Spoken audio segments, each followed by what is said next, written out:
Hey everyone! Today, I thought it would be interesting to head to the Sony website. I'm going to head to full frame lenses, select primes only, and then sort the pricing from lowest to highest. And we end up with this 50mm f1.8, which is Sony's cheapest prime lens. Now, I'm going to put it to the test at a portrait photo shoot and see what kind of results we can get from it. I'm a big believer in the fact that you don't need to upgrade your cameras or lenses to the latest gear to be able to take good photos. I know I do a lot of gear reviews on my channel because I think it's helpful to be able to search up photo examples of gear you're thinking of purchasing, but in no way do I ever think you need to upgrade to improve your photography. I have a few examples of making the most of the gear available to you on my channel, from doing portrait photography on a $50 used lens, using manual vintage lenses adapted to my camera body, using phones to capture portraits, and the list goes on and on. Get a full body shot here too, that looks so good. There's like purple flowers behind you. I'm using this 50mm f1.8 on the Sony a7 IV, which is a full frame camera body, and I want to show you that a budget-friendly lens option like this can be such a great option for beginner and hobbyist photographers. Last time I made a video like this, I was using the 28-70 f3.5 to 5.6 kit lens on the Sony a7 III, and a lot of you said that it's not fair I'm using the lens on a professional camera, which I do understand, but I have some counterpoints about this. A good camera body is only going to push a lens so far with getting good results. The camera body is responsible for things like image resolution, dynamic range, and to an extent, autofocus performance. A camera body won't, however, change the sharpness of a lens or the characteristics of a lens either.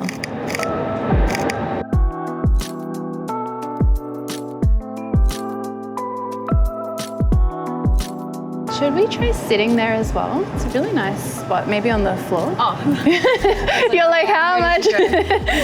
Oh, that looks so cool. You can see like all that purple behind you as well. Considering the price, I think this lens is a bit underrated. I was really impressed with how this 50 performed on the day of our photo shoot.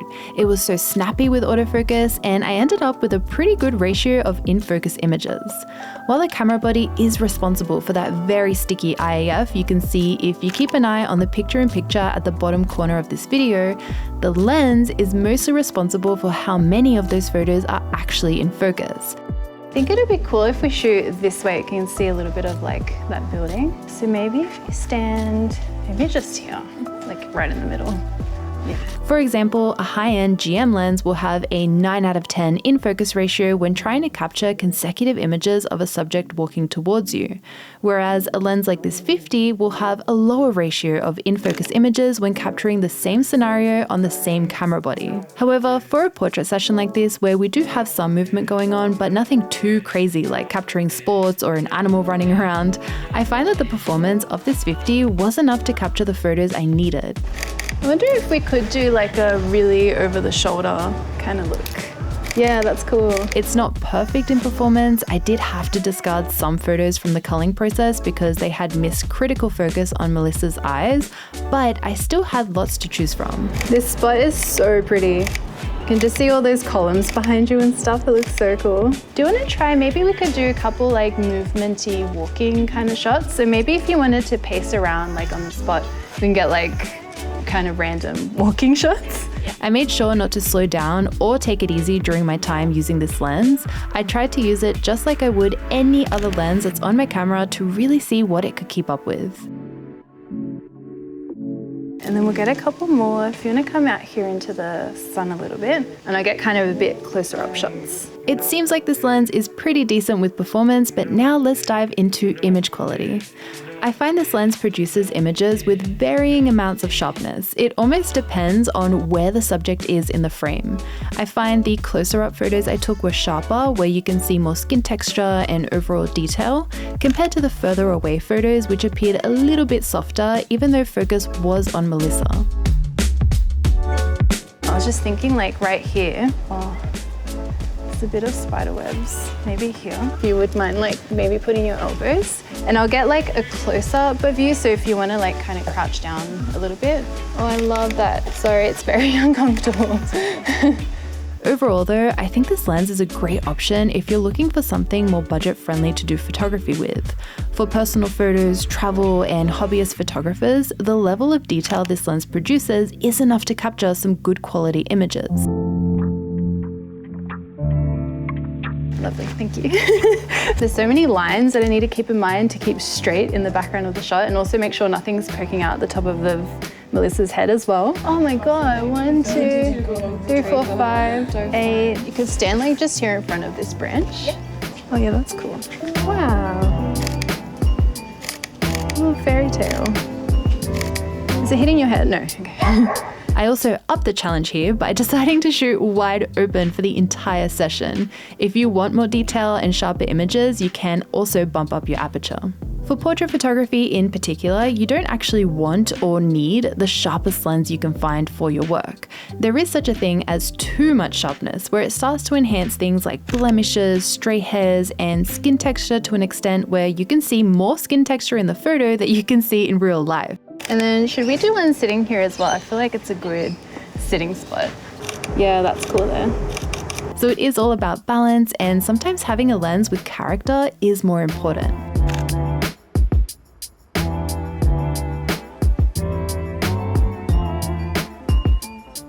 That looks so cool there.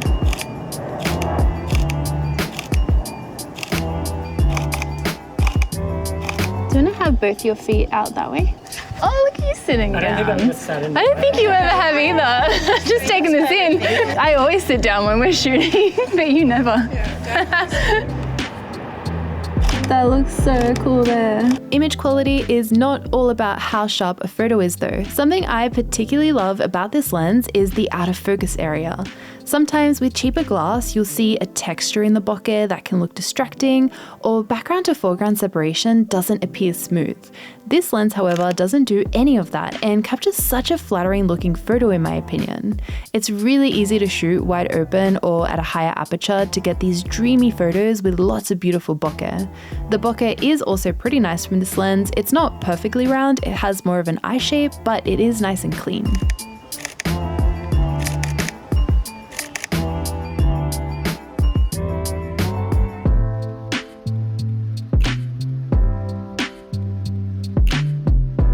Next, I want to get into the ergonomics of this lens because this is another thing I really enjoyed about this 51.8. I already know I'm going to be editing like 1,000 pictures from today. It is super small and lightweight, which makes it so easy to move around a lot while shooting. It's only 186 grams. I was utilizing as many different angles and compositions as possible during this shoot, and I think the size and weight of this lens was a big part of why I did that. It just lets you move around so freely and easily.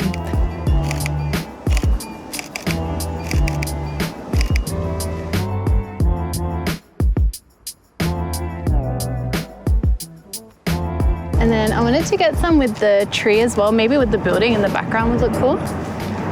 You could maybe stand here, you can kind of like put your hand here sometimes. So in this spot here, I'm taking some photos that kind of ties in the building photos and the green photos because we have a little bit of both with the hint of the building in the background. Oh, the sun though. Can we maybe take a step back? Oh, that looks so cool there. So this is a full body shot. A couple of downsides to the build of this lens is it is made almost entirely of plastic and it lacks any kind of weather sealing, which can be a bummer. Since it's a small lens, I can see this being used for travel photography where you usually are out and about regardless of what the weather is, since you want to spend as much time as you can exploring and taking photos. Pretty.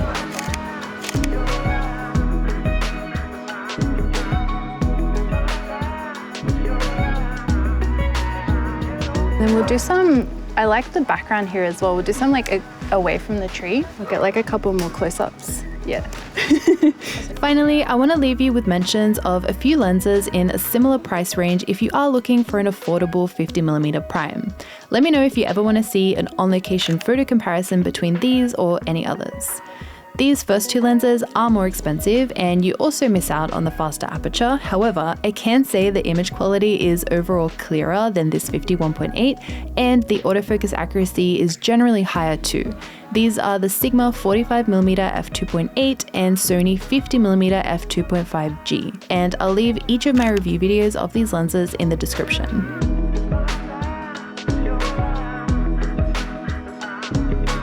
So luscious. Oh. We've come back up here because the natural reflector of like the building creates a nice natural color cast on his skin rather than super green like the grass down there. To wonder. Stop, Dan. Stop.